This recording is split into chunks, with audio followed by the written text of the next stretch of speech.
Oh, that was so bad. What's up, everybody? Hope you enjoyed some of those clips. Just gonna talk, this isn't gonna be a full-on review. I'm gonna do some check-in videos down the road on this skate. This is just my first impressions video. Cause yeah, I didn't have the session I wanted. Skate park we went to, I wasn't really vibing with it. We were supposed to go hit a cool street spot when it ended up being crowded because there was a rodeo event going on at the spot, so it just didn't work out kind of how my day of filming went, but got a couple little skate park clips and I got a good feel for these. So before I get into anything too much about the skate specifically, I want to talk a little bit about the brand, and I want to give them a huge shout out because there's been like a whole bunch of new boot companies popping up out of nowhere. And despite what a lot of smack talkers were saying, this skate, of all the new boot companies, is actually the best one. Out of all the new skates that came out in 2024, this one is the most premium, quality feeling one and has the nicest specs. And on top of that, it fits me really good, which really works. Which brings me to a quick side rant about the industry. Quit running your mouth, you guys. If this company would have never came out because everyone was talking smack right from the beginning, which a lot of you were, especially out here in the States. This is a UK brand, and I met a few of those guys when I was out in London. I think they're really rad, and I just think it's really sad that the industry, sometimes we are our own worst enemy, and we're a bunch of crabs in a bucket. This is not just like a 909. This is not all the things that all you haters were saying. It's a super solid product, actually, and I'm going to get into that. But bottom line, if you're not doing something as good or better for the industry, keep your mouth shut, because it's getting really tiring having you guys sit there and say this is good, that's bad, and then you're not doing anything. So if you're not gonna do or come out with a product as good or better, who are you to sit there and hate and be negative? Grow up. All right, let's get more into it. Sorry. A little bit of a hot take, but I had to get it out there. Anyways, yeah, this is a super sick skate. It's got some cool, innovative things in it. Let's do that. Let's talk about the things that are kind of different than all the other skates. So, first off, if we go in here, one of the cool things that is super different, if you look in there, see that? They have that's a 3-way rockable cuff setting. So you can set the cuff pretty tall if you want to do big wheels. You can do it in the medium, where I have it set. If you just want the best of both worlds, support and flex, or you can rocker it all the way down so you can flex as much as possible. And that is pretty awesome. There hasn't been very many companies that do that. I know them has it so you can rocker up or down. I hate that because I think rocker down onto thems is way too low of a cuff, and rocker it up is way too high. If you could have been able to split the difference, that would have been better. So kudos to Echo. The cuff rockering is better. Me personally, I think rockering your cuffs is super overrated. I think just split the difference, find a good medium place to put it, and rivet the thing. Make it lighter, simple, easy. And that's how I would do it. I think removable cuff bolts are overrated, and I think rockering's overrated. That's just me though. But if you are gonna do it, have it with the best amount of options, not just two. And then that brings me to the other really cool thing, which is also on the inside of the boot. They have a bridge type mounting hardware. See that? But it's like, it's one piece, which is sick. So instead of having like 2 bridge hardwares like them, or having a bunch of individual little pieces like Rossi's, it's just 1X for 4 bolts in the back and 1X for 4 bolts. So 2 X's per skate. And let me tell you, it makes this skate really responsive. The energy transfer is really good, and it rolls really, really well, and you feel very connected to the sole plate. The only thing I think you could do to maybe, if Echo was opening to playing around with it, is maybe combine this type of bridge hardware with like the standard hardware, where it goes all the way through the boot into the sole plate. If you had that, so instead of having that little hole right there, it had the frame bolt mount, so it goes all the way through the boot. It would make a really good responsive ride, even more responsive and even more tight together. I did talk to Jacob, one of the people behind Echo, and he did say they didn't want to deal with having to get super specific hardware because if the frame bolt is too long, then it's poking on people's feet and stuff. They just found that it was already really hard to get the bridge hardware to sit the way they wanted it to, so they just felt like this was the best comfort option, and it performed really well, so they were happy with it. So that's good. Let's talk about the cuff. This cuff is great, guys. It's like, it is flexy, but it's like the forward and back flex is supportive. The lateral flex is enough, but it is still very supportive, so you can definitely put big wheels on it. This isn't like a total Gumby floppy skate. But it does flex when and where you need it to, and it's super comfortable. This plastic is really premium. It feels like, I think this is probably the best plastic on the market I've personally had. It's right up there with them and Razor's plastic, probably a little better. Yeah, love the plastic, love the shell, love how it fits my foot.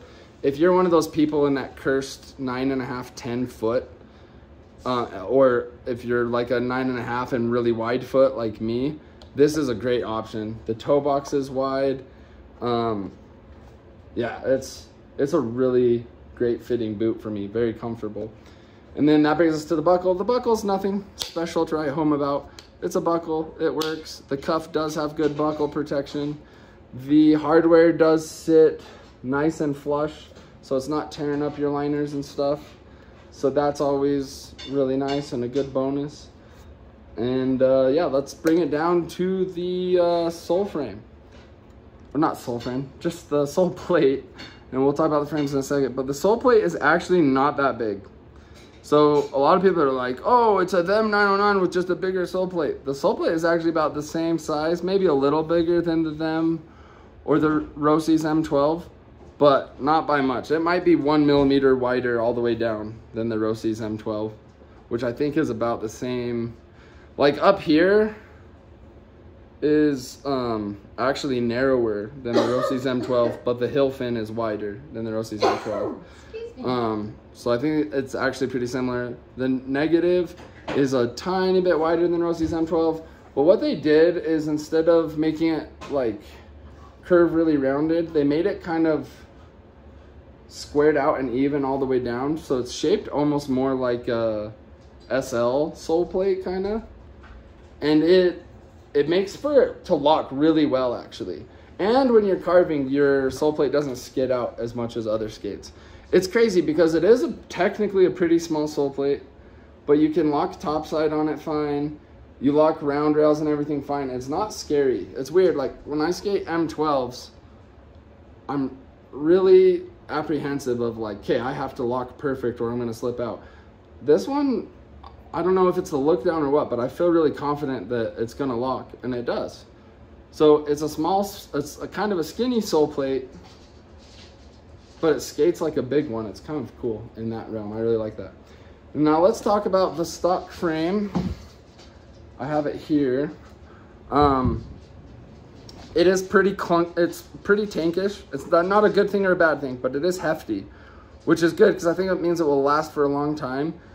And the H block, a lot of people are like, oh, they're copy and create. This H block is actually doesn't feel, it looks similar, but it actually feels quite a bit different than a Create H-Block. It is a little narrower and not as deep.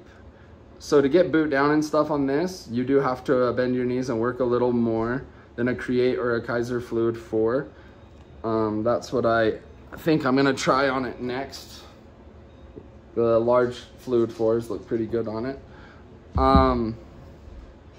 But yeah, it doesn't really skate or feel anything like the Create Originals frame. It's a lot more responsive and less flexy, and it's got more heft to it. It's got the bridges in between the wheels, so it is very energy efficient. It rolls very well. Out of all the skate, this is probably, like, it's not a bad frame by any means, but I'm just really partial to Kaiser Fluid 4 frames and Create Originals frames. So these frames are great. I don't hate them. I skated them, they were good. If Echo were to ever be like, hey Cordell, we peeped the gram, we peeped the tube, we really like your skating, we want to hook you up, but the only way we'll hook you up or sponsor you is if you skate it completely stock, does that mean I wouldn't skate for them? No, I'd find a way to skate this because it is skatable, it's really good. It's just not quite as good as some of my other favorite frames. But yeah, so it's good frame, not my favorite, but good, super solid. Like if someone was learning, I'd throw them on this in a heartbeat. Shout out to Long from Oak City though, because the size 9 boot, which I got, comes with a 250 frame, which is really short in my opinion. I usually like a 260 to 270 frame. And he helped me out, and he was able to swap out the too small a frame for the 270 frame, which is pretty good size. I do think if Echo made a 260 millimeter frame, that would be even better, and I'd be more inclined to skate it more.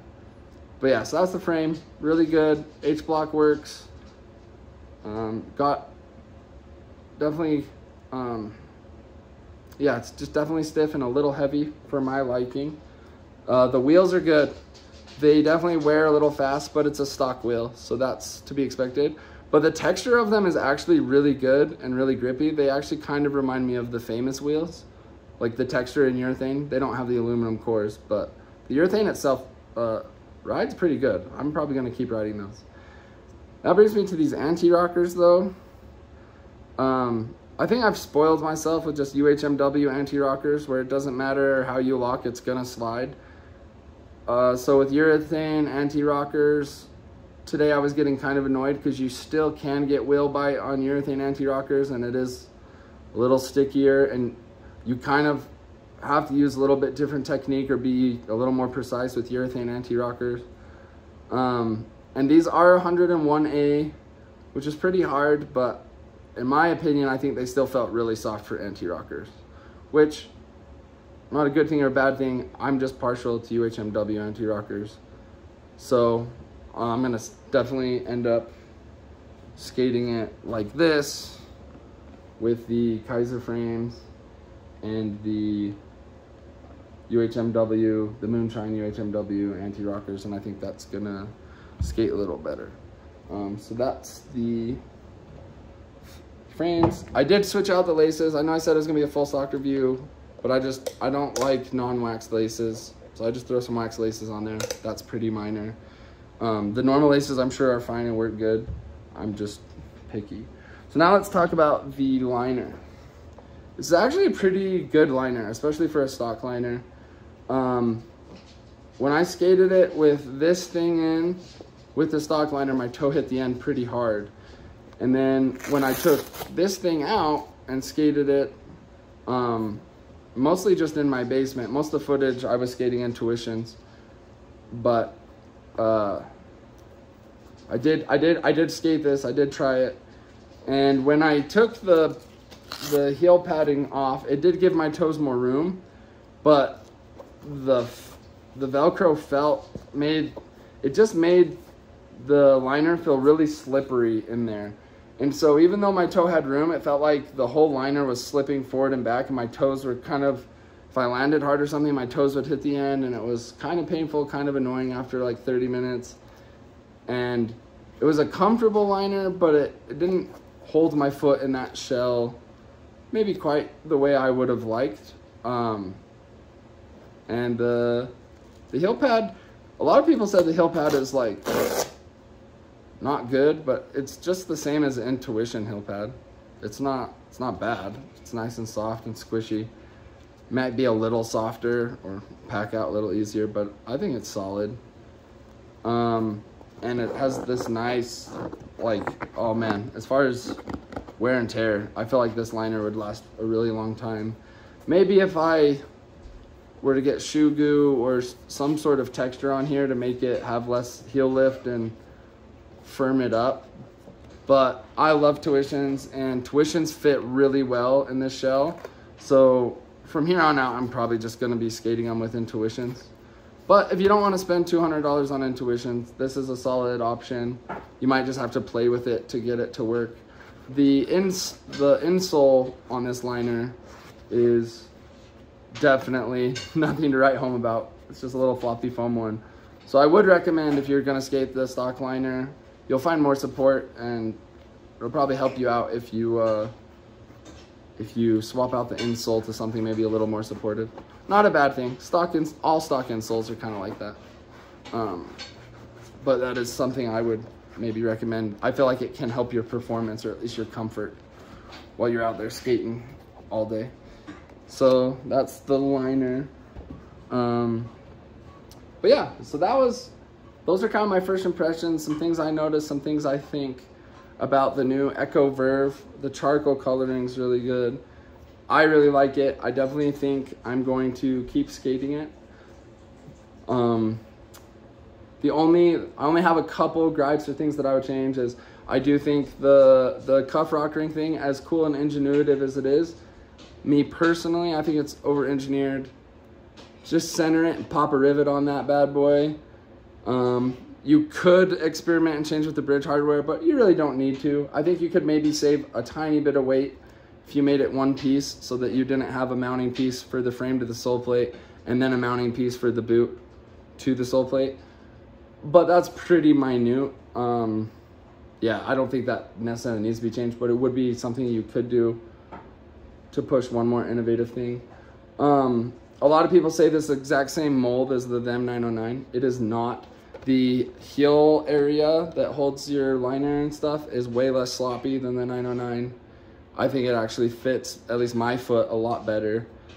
And yeah, I get that, like, where the toe opening is kind of similar and where the laces split is similar, but Rossi's does that too. On the Fifth Element, they have the lace split and the toe thing, and it's not copying. If something works really good for one company, other companies should use it too, because that's how evolution happens. That's how products become better, and then you find other minute things to tweak, and that's how things grow. So yeah, I think they took a lot of good ideas from other places and put it into one thing, and I really appreciate that.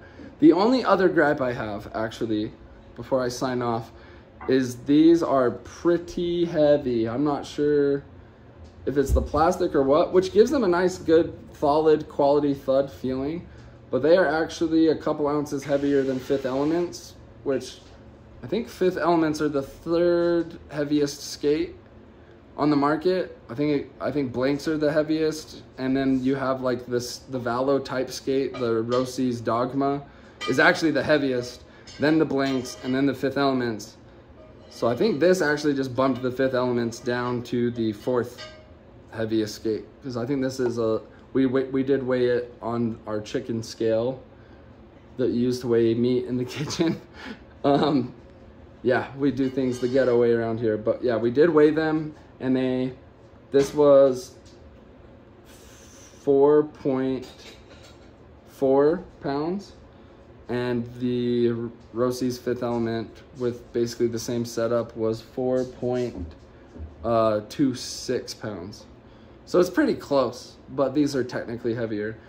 And I'm not a total weight weenie. I don't think you have to be trying to shed every ounce possible. But you know, that is something to be said, if like, especially if you're kind of learning like myself, and I've been working really hard to increase my vertical jump so I can jump on taller things like handrails. But if you're trying to jump on a tall thing like a handrail and it's scary, kind of the last thing you want to be worried about is like, oh, my skate feels pretty heavy right now. But yeah, don't be a weight weenie. When you skate them, they don't feel heavy. I could still jump high and get on stuff. But yeah, so that's my thoughts on the Echo Verve. And I did sneak a little industry rant in there. Not trying to be controversial and stuff, but I think our community needs to be better, especially the people who are trying and putting in a lot of hard work. So yeah, congratulations to the guys at Echo. I think y'all are killing it. Keep up the good work, and I'll see you guys in the next video, and I'll have some new footage and some new thoughts on it. Thanks for watching.